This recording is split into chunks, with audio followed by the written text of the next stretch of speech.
Marcos capítulo 1. Dice así la palabra del Señor. Vino a él un leproso rogándole, e hincada la rodilla le dijo, 40, perdón. Si quieres, puedes limpiarme. Y Jesús, teniendo misericordia de él, extendió la mano y le tocó y le dijo, quiero, sé limpio. Y así que él hubo hablado, al instante la lepra se fue de aquel y quedó limpio. Entonces le encargó rigurosamente y le despidió luego y le dijo, mira, no digas a nadie nada, sino ve, muéstrate al sacerdote y ofrece por tu purificación lo que Moisés mandó para testimonio a ellos. Pero oído él, comenzó a publicarlo mucho y a divulgar el hecho, de manera que ya Jesús no podía entrar abiertamente en la ciudad, sino que se quedaba fuera en los lugares desiertos y venían a él de todas partes.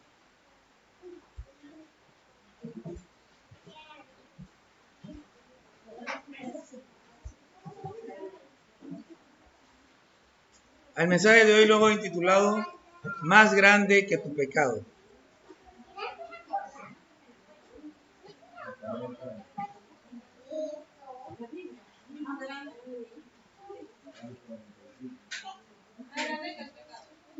Más grande que tu pecado. Hoy vamos a hablar de salvación, pero para hablar de salvación hay que saber salvación de qué. Por eso vamos a hablar también de pecado.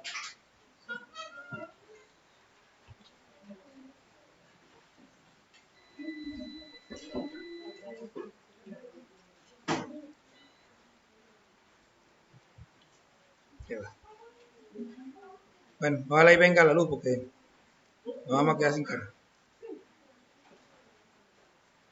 El pecado es tan terrible que hay muchísimas personas viviendo en pecado, sufriendo por su pecado, y no solo no quieren dejarlo, sino que además lo promueven para que otros sufran igual que ellos en el mismo pecado y hasta en pecados peores que el que ellos tienen.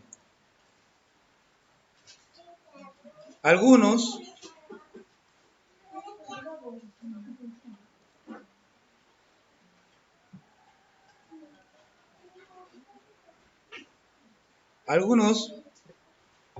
como ven que estos aparentan estar bien, se tragan el cuento y hasta quedan peor que los anteriores. Déjenme contarle una historia. Hace años, cuando yo era vendedor, fui a atender a una muchacha que vivía en un edificio por allá por Cangrejo, no sé, como el séptimo piso por arriba. Esta muchacha era ejecutiva de una empresa, ni recuerdo cuál, pero ella fumaba mucho, fumaba muchísimo. Y entonces, hablando con ella, me contó que ella era una de esas niñas genios, la pasaron de salón. Entonces quedó con muchachas que eran de mayor edad que ella, y estas muchachas que eran de mayor edad que ella se metían en los baños de la escuela a fumar. Y ella, por estar en el compinche, pues quedó fumando. ¿Saben qué es lo más triste del asunto? Todas las otras muchachas que la indujeron a ella a fumar habían dejado el vicio y ella no podía dejarlo. Así de terrible y de malo es el pecado y los agentes de pecado. El problema es que el pecado te engaña doble. Primero te hace pensar que está bien que lo hagas y luego te hace pensar que si lo dejas estás mal. Que nadie te va a comprender. Que tus malos amigos, que no solamente te introdujeron en esa forma de pecado, sino que también te mantienen sumido en él, te van a rechazar, que además te van a hacer pensar que esos son tus amigos, que esos son los que te aman, y en realidad te mantienen sumido en el pecado en el camino de destrucción y te alejan del camino de salvación. O sea, el pecado te hace pensar primero que es bueno. Quedas introducido en ese pecado malo y acabas en sufrimiento. Estando en sufrimiento en ese pecado, sientes que si lo dejas es malo. De nuevo el pecado te sigue engañando. Y piensas que tus amigos te van a aborrecer y demás, y no quieres dejar el pecado porque no quieres caerle mal a la gente, porque no quieres estar mal, y en realidad estás mal. Tienes que dejarlo. Entonces, el pecado es terrible por donde sea que lo miremos. Ahora, vamos a hablar hoy de eso y de cómo dejar el pecado y salir de la senda de perdición para seguir el camino de salvación. ¿Ok? Lo primero que tenemos que entender es el efecto del pecado. El efecto del pecado, que ya hablamos un poquito de eso, pero el pecado es una enfermedad. Es la enfermedad más dañina del mundo. Romanos 3:23 dice, por cuanto todos pecados y están destituidos de la gloria de Dios. El pecado es tan malo que no ha habido ninguna persona en el planeta, exceptuando una sola, que no haya caído en sus garras. Los niños, así como están de niños y tan lindos que son, ya tienen problemas con el pecado. Entonces, el pecado es tan terrible que no hay persona, exceptuando uno, en toda la historia de la humanidad, que se haya podido escapar de él. Y lo peor del asunto es que nosotros, el pecado nos aleja de lo mejor y lo más importante que podemos tener, y es una relación con Dios. El pecado lo heredamos de Adán, y aún nuestros hijos no han nacido y ya vienen con ese germen. Isaías 59, versículo 1, nos dice de la siguiente manera.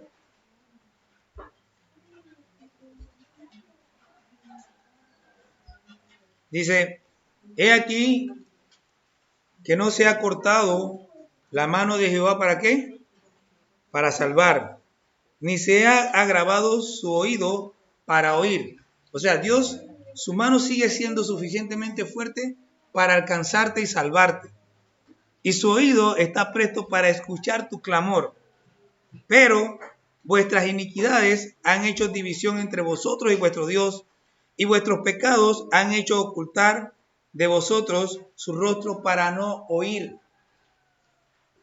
El pecado nos separa de Dios irremediablemente hasta que Cristo llegue.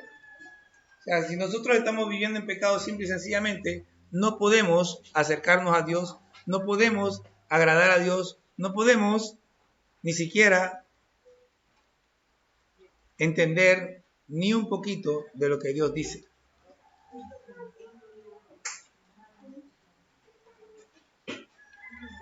El pecado es la enfermedad más contagiosa y mortal del mundo.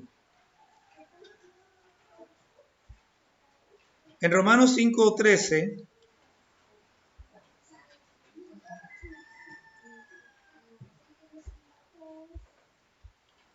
dice el apóstol Pablo. Vamos a ver el 2. Dice, por tanto, como el pecado entró en el mundo por un hombre y por el pecado la muerte, así la muerte pasó a todos los hombres por cuanto todos pecaron. Pues antes de la ley había pecado en el mundo, pero donde no hay ley, no se inculpa de pecado. No obstante, reinó la muerte desde Adán hasta Moisés, aun en los que no pecaron a la manera de la transgresión de Adán, el cual es figura del que había de venir.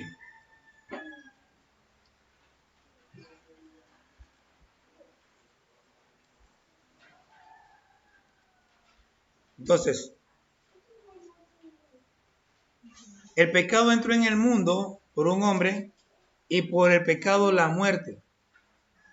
O sea, todos nosotros, todos los que han venido antes de nosotros han muerto por una sola razón. ¿Por qué? por el pecado. Si no hubiera habido pecado, no hubiera habido muerte. Pero hay muerte porque hay pecado. Y sin pecado no hay muerte. ¿Okay? Entonces, todos nosotros somos culpables de pecado. Todos venimos al mundo con el pecado. Y no podemos escaparnos de eso. Ninguno de nosotros puede escaparse de eso por sí solo. Todos estamos muertos en pecados. Todas las personas que no están en Cristo, todos los que están fuera de aquí, están muertos en pecados. Simple y sencillamente lo único que pueden hacer es recibir vida, pero ellos todos están muertos ya. Ahora, leímos en Marcos 1:40 al 42 de este hombre leproso que se acerca a Jesús.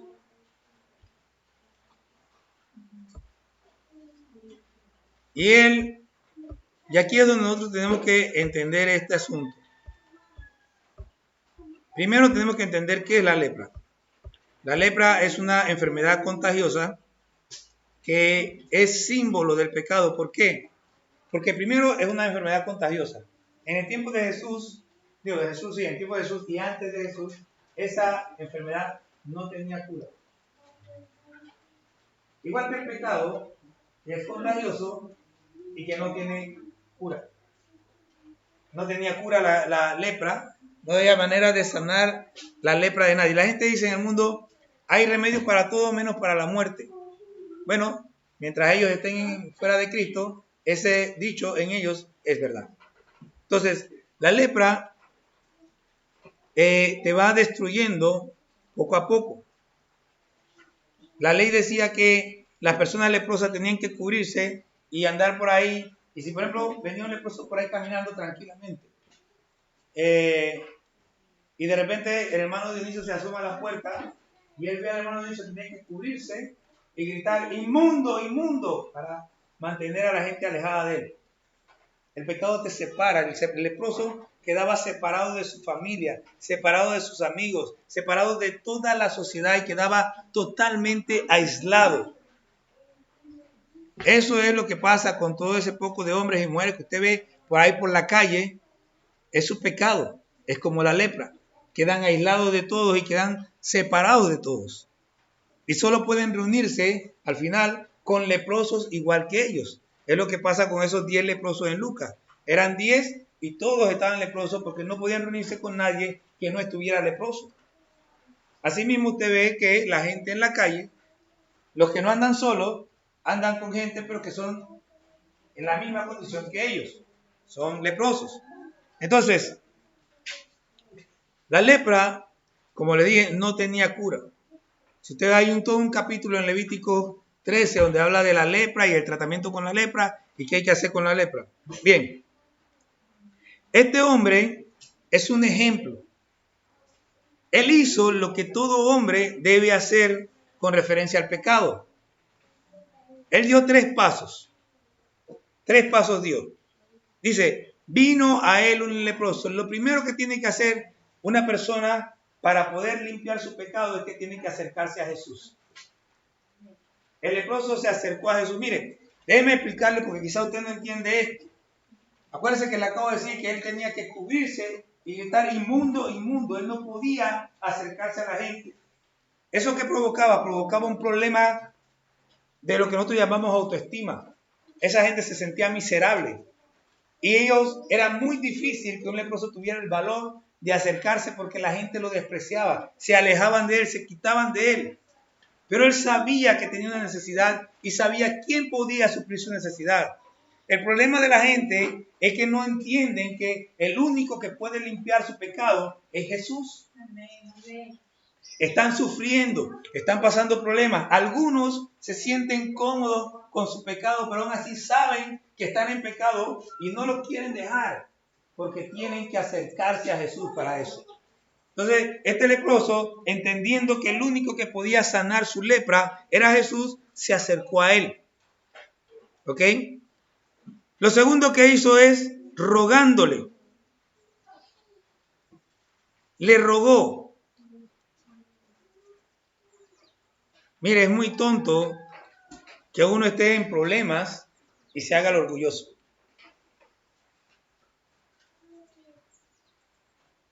Es muy tonto que yo esté en dificultades y en vez de pedir ayuda, me hago el que no necesita ayuda. ¿Quién es el que está en problema, yo o el otro? Entonces yo sigo con mi problema, en vez de pedir ayuda, me hago el orgulloso, y al hacerme el orgulloso realmente me hago el tonto, o más bien soy un tonto, porque el que tiene la necesidad realmente soy yo. ¿Se da cuenta? Entonces, la gente necesita a Cristo, lo necesitan con urgencia, pero se hacen los orgullosos, en realidad, y al hacerse orgullosos realmente se están haciendo los tontos, porque le están rechazando al único que puede sanarlo. Este hombre sabía, el único que puede sanar mi lepra es ese hombre. Si él no lo puede hacer, nadie más lo puede hacer. Así que él se humilló. ¿Ok?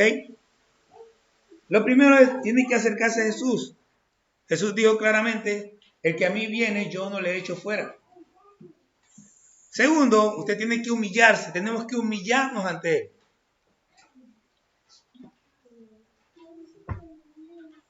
Dice, humillados bajo la poderosa mano del Señor para que Él los exalte cuando fuere tiempo. Tenemos que humillarnos delante de Él. Dice, hincada la rodilla. Allá en Mateo dice que se postró delante de Jesús. Se postró. Y luego de que se postró, se humilló, le rogó a Jesús que le sanara. Le pidió a Jesús que le sanara. Y así mismo la gente tiene que entender. Usted tiene que llegar a Jesús. Nosotros tenemos que llegar. El mundo tiene que llegar a Jesús y pedirle al Señor, por favor, perdona mi pecado. Por favor, perdona mi pecado.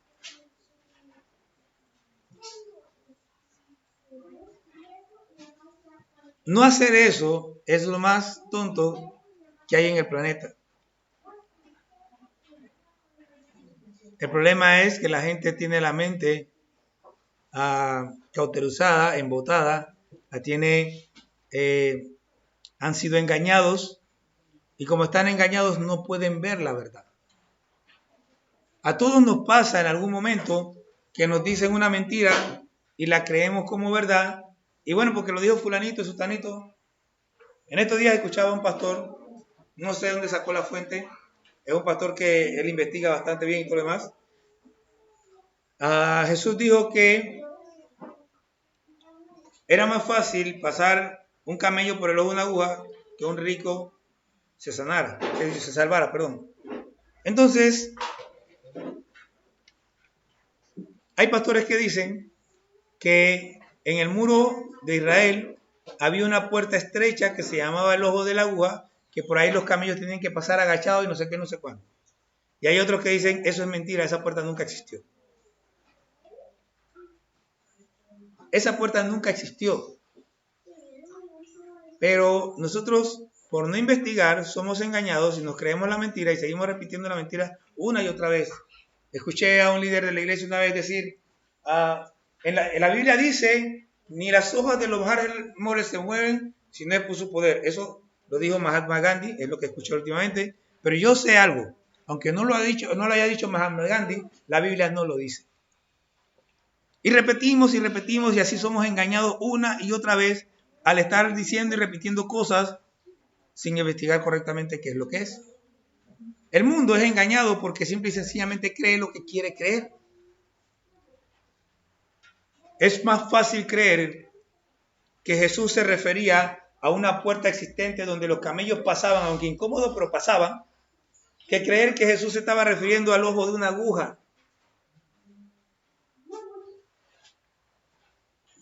Es más fácil creer eso, ¿sí o no? Pero Jesús no se refería a ninguna puerta, se refería al ojo de una aguja. Es más fácil pasar un camello por el ojo de una aguja a que un rico se salve. A que se salve cualquier persona, y lo que Jesús está diciendo ahí es, si una persona tiene amor por las riquezas, es muy difícil que se salve. Y después le dijo a los discípulos, para los hombres esto es imposible, pero para Dios todo es posible. Amén, amén. O sea que los ricos sí se pueden salvar, porque para Dios todo es posible. Pero primero Dios tiene que tratar con ese amor a las cosas materiales, y cuando dejan ese amor a las cosas materiales, entonces están listos para ser salvos. El pecado nos engaña, nos marea, nos envuelve y nos aparta de Dios.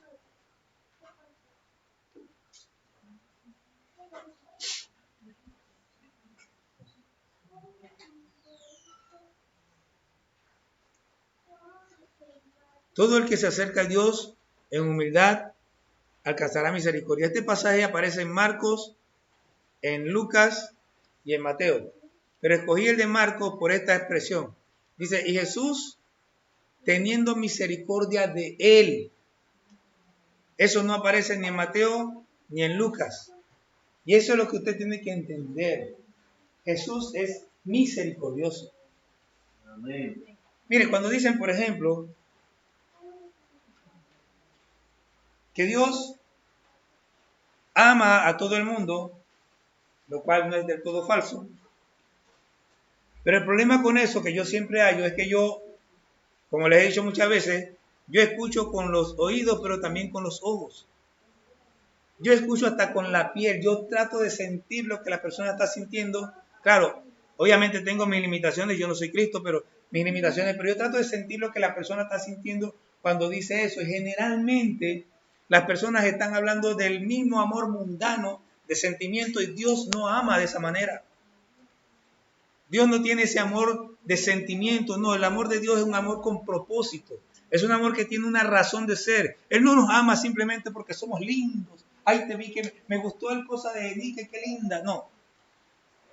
Ese no es el amor de Dios. Dios no ama de esa manera. Ese es un amor mundano. Es animal, como dice Santiago, hablando de la sabiduría del mundo. Dios tiene tan calibrado su amor que la Biblia dice que Él está airado todo el tiempo con el impío. La Biblia dice que Él le da la espalda a los impíos. O sea, Él escucha a los que le aman, pero a los impíos dice que Él le vuelve las espaldas. Entonces nosotros tenemos que entender algo. La razón por la que nosotros somos salvos no es porque Dios nos ama. Sí, eso es parte. Pero somos salvos porque Dios tuvo misericordia de nosotros. Somos salvos porque Él en su misericordia nos extendió su gracia. Y de otra manera no hubiéramos sido salvos nunca, por más que Dios nos amara. Porque el amor de Dios no era suficiente para eso. Necesitaba que la misericordia de Dios se complementara con su amor para que pudiéramos ser salvos. Y este hombre llega a Cristo y dice que Cristo tuvo misericordia de él. ¿Por qué tuvo misericordia? Porque este hombre se humilló, porque él miró a este hombre y dice, este hombre realmente está creyendo en mí. La misericordia de Dios tampoco fue de gratis. Hay pastor que está diciendo, no, no es de gratis. Usted no se ha dado cuenta que la Biblia dice que sin fe no puede ser salvo. No importa cuánta misericordia tiene Dios, si usted no tiene fe, no va a ser salvo. Un montón de gente no se va a salvar porque no tiene fe, aunque Dios sigue teniendo misericordia. Entonces este hombre alcanzó misericordia porque creyó en Jesús.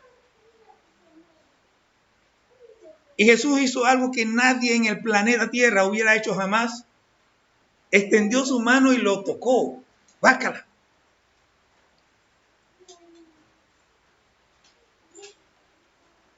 Dice que extendió su mano y tocó a ese hombre todo. ¿Usted se imagina eso?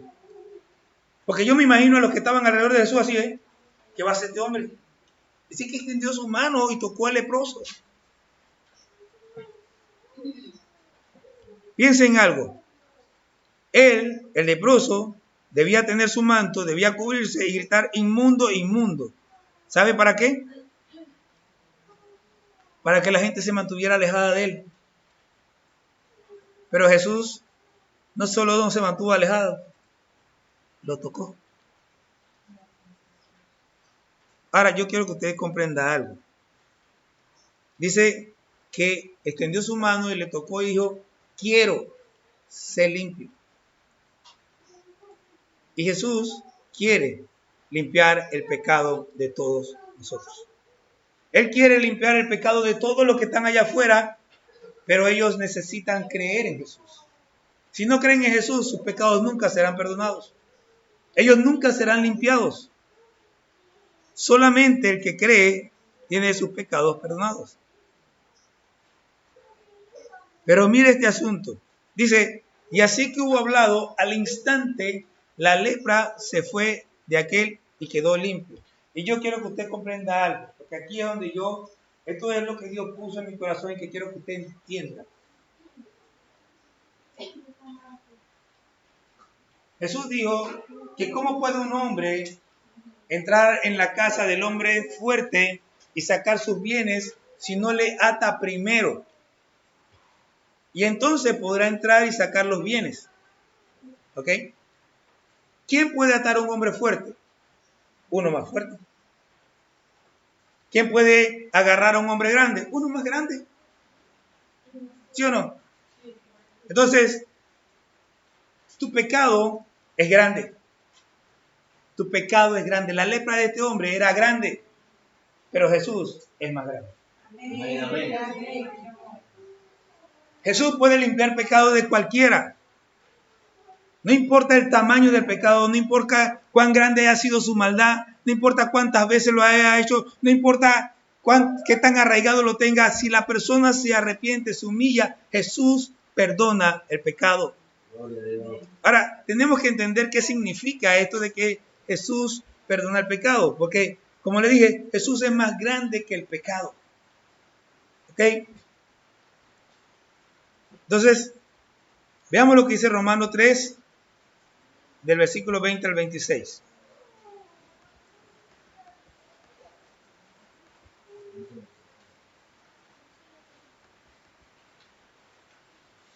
Ya que por las obras de la ley ningún ser humano será justificado delante de él, porque por medio de la ley es el conocimiento del pecado.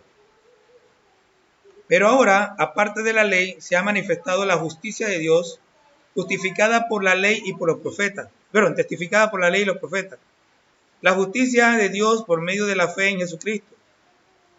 Para todos los que creen en Él, porque no hay diferencia, por cuanto todos pecaron y están destituidos de la gloria de Dios, siendo justificados gratuitamente por su gracia, mediante la redención que es en Cristo Jesús, a quien Dios puso como propiciación por medio de la fe en su sangre, para manifestar su justicia a causa de haber pasado por alto en su paciencia los pecados pasados, con la mira de manifestar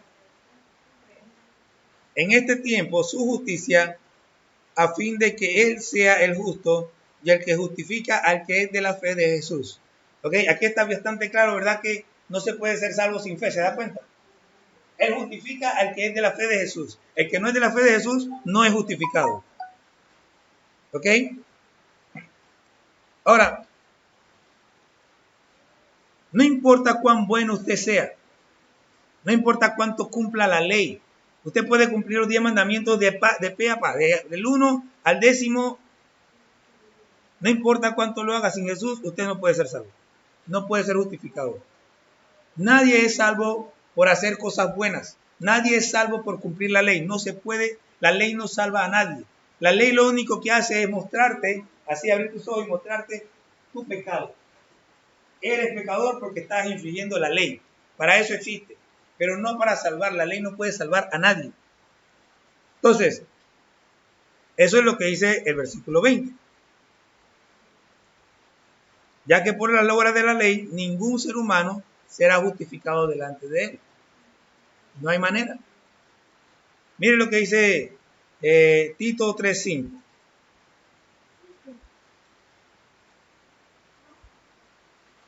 Dice, el 4 dice, pero cuando se manifestó la bondad de Dios nuestro Salvador y su amor para con los hombres, nos salvó, no por obra de justicia que nosotros hubiéramos hecho, sino por su misericordia. ¿Se acuerda que le habla hace un momento de la misericordia? Por el lavamiento de la regeneración y por la renovación en el Espíritu. Entonces,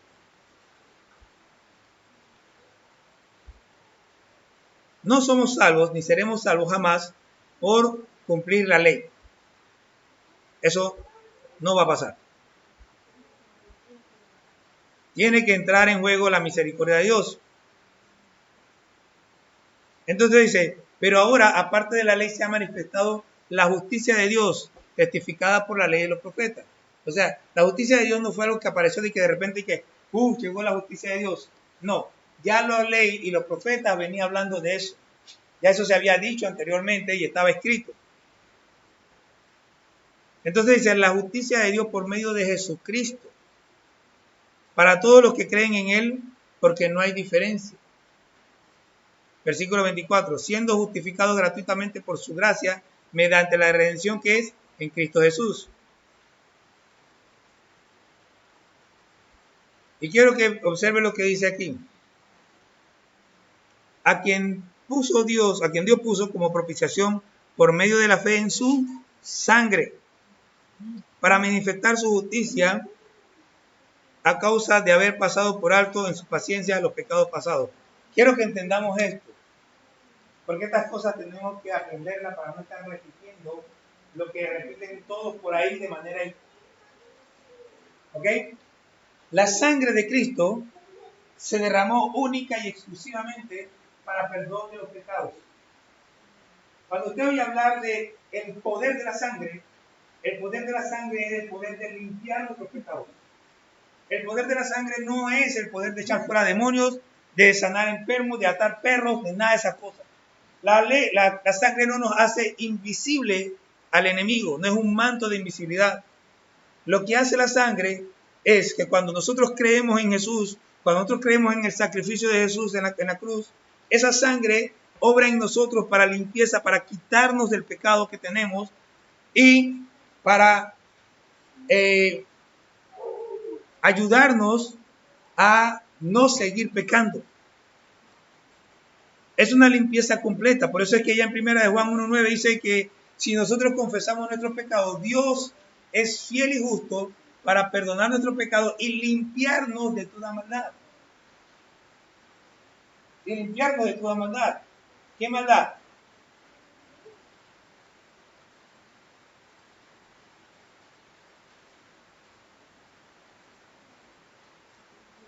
Que encender la batería y la antena. Y limpiarnos de toda maldad. ¿Qué maldad? La batería. La batería. Al lado del...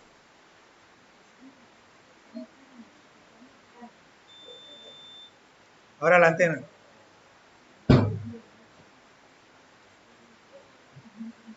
Y limpiarnos de toda maldad. ¿Qué maldad? El deseo de hacer las cosas de manera desagradable a Dios. El deseo de estar pecando y haciendo las mismas cosas que hacemos siempre, que a Dios no le gusta. La sangre de Cristo se derramó para que nosotros podamos presentarnos delante de Dios aceptos. Solo por medio de esa sangre nuestros pecados son perdonados. Gracias.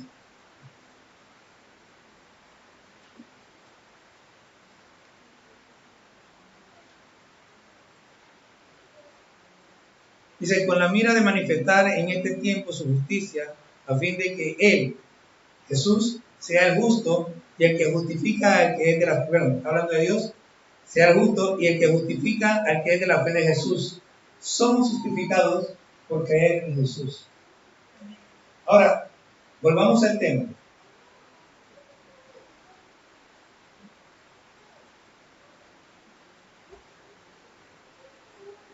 Una cosa tenemos nosotros que comprender.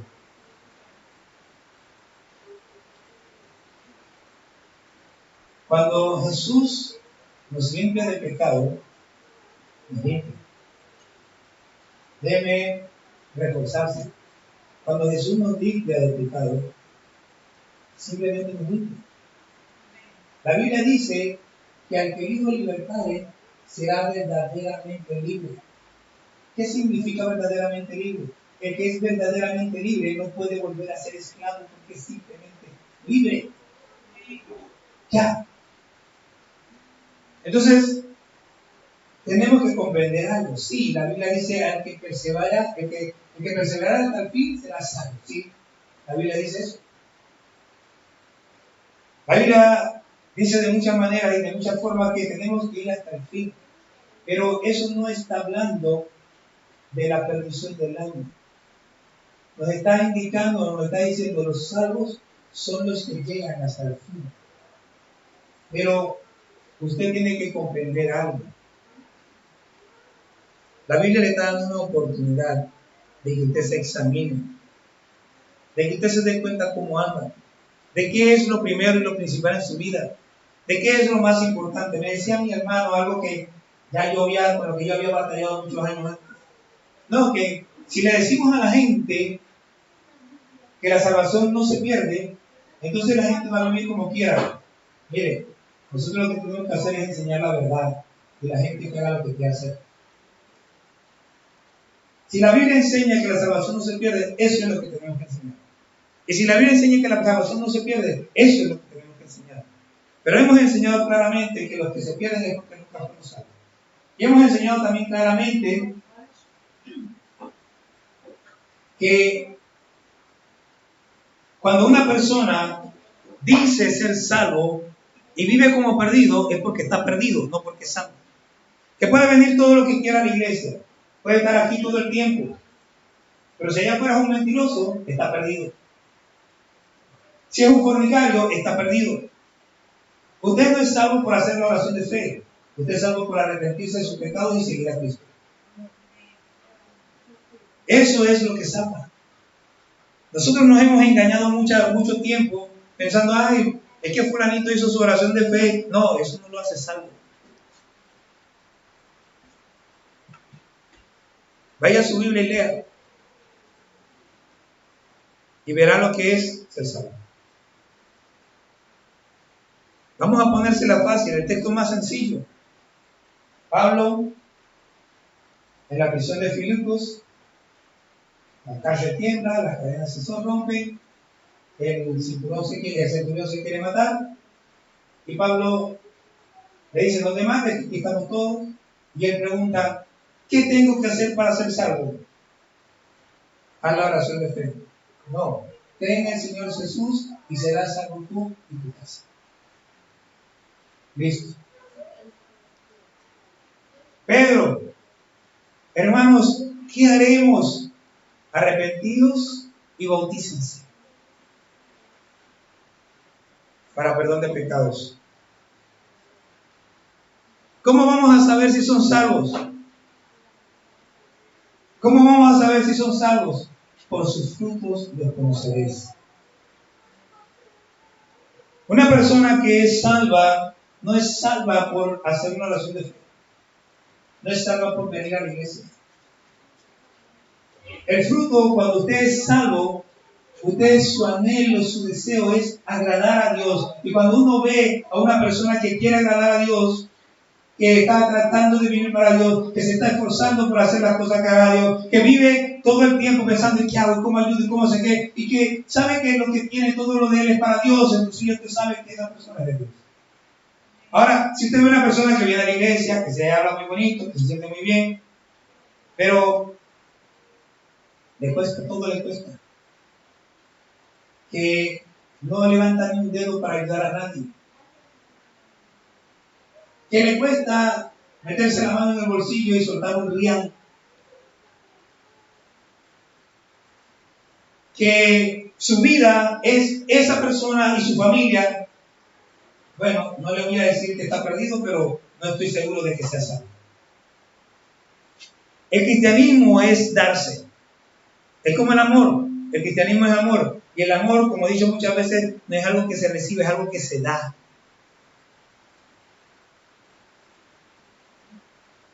El cristianismo es darse, y si usted no se puede dar, entonces yo no sé qué tipo de cristiano es, porque el Señor Jesús dice en la Biblia que se dio a sí mismo. Él se entregó todo, Él lo dio todo. Y si usted no puede hacerlo, si yo no puedo hacerlo, entonces no sé qué cristiano soy. Porque ser cristiano es ser como Cristo.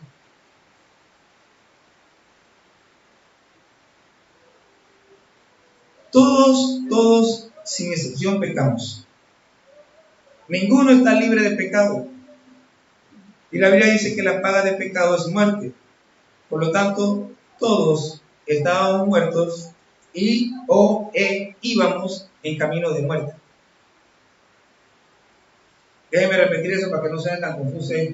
Todos estábamos muertos e íbamos en camino de muerte.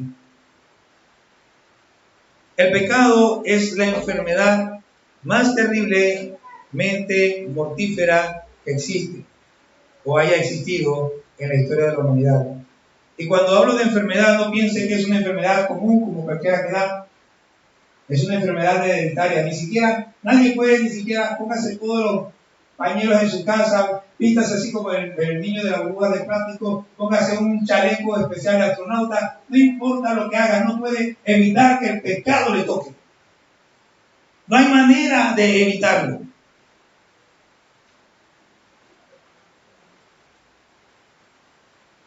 No solamente mata el cuerpo. Si mueres en tu pecado, tu alma será destruida en el infierno. Como la lepra en su momento, el pecado era un enemigo indestructible. No tenía cura. Y por lo tanto, solo era mortal. O sea, no solamente era mortal, sino que, con el permiso de si alguien escucha esto y ha perdido un familiar con COVID, la lepra es mucho peor. Porque, al igual que el pecado, la lepra te va destruyendo poco a poco. Se va comiendo tu carne hasta dejarte en una condición totalmente deplorable y lamentable. Y eso es lo que hace el pecado. Cuando se tiene enfrente a un enemigo poderoso, un problema grande, necesitamos una solución más poderosa, más grande. No una que resolviera el problema en apariencia, como pasó ahora con esta enfermedad, que supuestamente quita el pecado, pero sin embargo te puede volver a contagiar y puede contagiar a otro. No necesitamos un paliativo. No necesitamos un remedio temporal, no necesitamos un remedio que te cura más o menos, pero que te pueda contagiar y puede contagiar a otro. No, necesitamos uno que quite la enfermedad, que sea una solución definitiva al problema. Cuando hablamos de pecado, la única solución más grande, la única solución más poderosa que el pecado es la sangre de Cristo, la cual se derramó para eso mismo. Y por cierto, como dije hace un rato, solamente para eso. Algunos buscan otras soluciones, pero obviamente no sirven. Son paliativos como algunas medicinas que solo sirven para aliviar el dolor, pero no quitan la enfermedad. La gente busca soluciones en religiones. Yo soy cuadrangular, y el cuadrangular es lo máximo. O Asamblea de Dios, o testigo de la Jota. O católico. Soy yo. La religión no sirve para nada. Si usted es cuadrangular, déjeme decirle que tiene un problema. Aunque yo creo que aquí no hay ningún cuadrangular, porque ustedes ni siquiera saben quién es Amy siempre los casos. ¿Ok? ¿Qué edad tenía Amy cuando murió? Yo no sabe. ¿De qué murió? Tampoco sabe. Entonces no me diga que sabe quién es Amy siempre más preso, porque no sabe.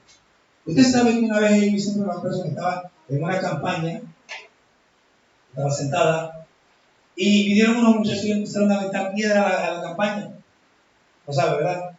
Y saben que estaban aventando piedra a la campaña. ¿Y saben lo que hizo Amy? ¿Saben lo que hizo? No sabe, ¿verdad? Yo no sabe quién es Amy. Ella se puso a hablar, Señor, ¿qué hago? Y el Señor le dijo, no te preocupes, solo adórame. Y ella cerró sus ojos y empezó a decir gloria a Dios. Y cuando ella cerró sus ojos, vio que la carpa estaba rodeada de unos seres negros muy grandes, con alas inmensas, extendidas, tocándose uno al otro. Y cuando ella dijo gloria a Dios, esos seres temblaron y retrocedieron un paso atrás. Y ella siguió, gloria a Dios, y ellos seres fueron yéndose,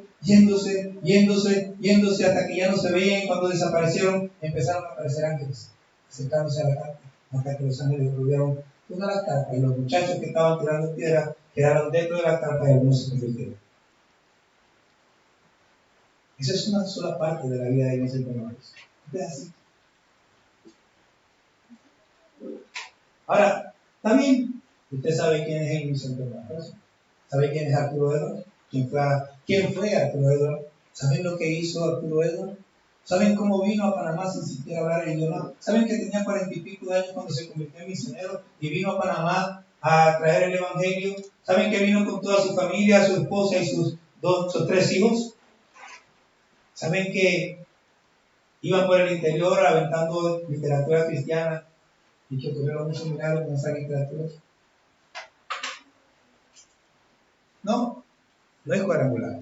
Usted se congrega en una iglesia cuadrangular. No sé si es bueno o malo, pero lo que sí le digo algo. Si usted no es de Cristo, entonces sí es malo. Si usted no ha entregado su vida a Cristo, entonces tenemos un problema. Porque su pecado sigue allí. Sus pecados no han sido limpiados. Usted sigue perdido en sus delitos y pecados. Si usted todavía se sigue gozando en las cosas que antes hacía, entonces su pecado sigue allí. Usted sigue amando al mundo, sigue amando las cosas que antes hacía, su pecado sigue allí. Déjese cuenta, todavía usted está amando ciertas cosas que antes hacía, que usted sabe que desagrada a Dios.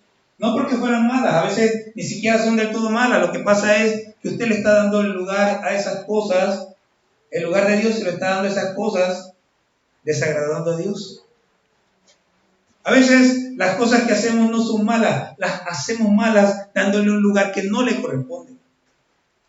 Y Cristo vino para que nosotros dejáramos todo eso. Cristo vino para que nosotros dejáramos el pecado, para que dejáramos de ignorar a Dios, para que dejáramos de tener a Dios en segundo, tercero, cuarto, quinto lugar y empezáramos a poner a Dios en el primer lugar.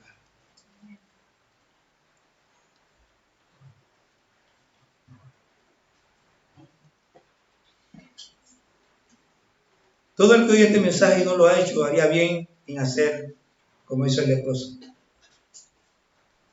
Acercarse a Jesús y postrarse ante Él, como lo hizo el leproso. Y de la misma manera que hizo rogarle al Señor que le limpie. Y de seguro encontrará la misma reacción de parte del Señor. Dice, teniendo de Él misericordia. Si te acercas a Él con humildad y reconociendo tu necesidad, Él tendrá misericordia.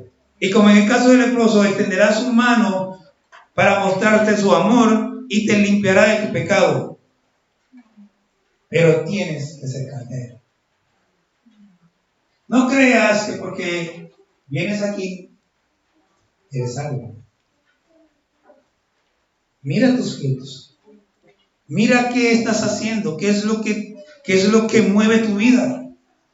Piensa en qué lugar de tu vida está Cristo. Piensa en la sangre. ¿Qué valor tiene la sangre para ti?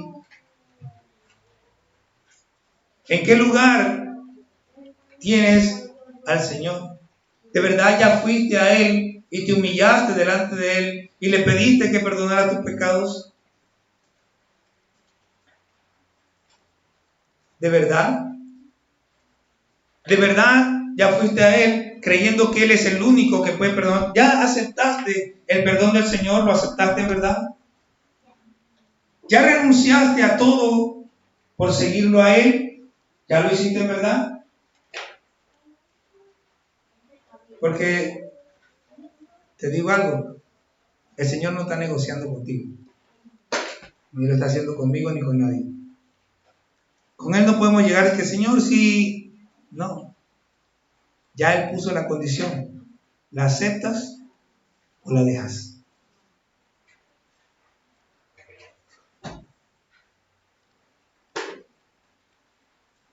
Dios envió a su Hijo para que todo aquel que cree en Él. El Señor Jesús dijo, vayan y prediquen el arrepentimiento y perdón de pecados. El que no se quiera arrepentir, bueno, Dios no pierde, Él es el que pierde. Entonces yo les digo algo. Voy a decir por lo que me pasa a mí. Si yo estuviera en el lugar de ustedes y hubiera alguien diciéndome lo que yo les estoy diciendo a ustedes, muy posiblemente mi actitud sería, no, yo estoy salvo. No, yo soy salvo. No, si yo... Pero la pregunta es, de nuevo, ¿qué lugar ocupa Jesús en tu vida? ¿Dónde lo tienes? ¿Qué es lo más importante para ti? Tu pecado es grande. Mi pecado era enorme. Pero doy gracias a Dios que mi Cristo es mucho más grande que mi pecado.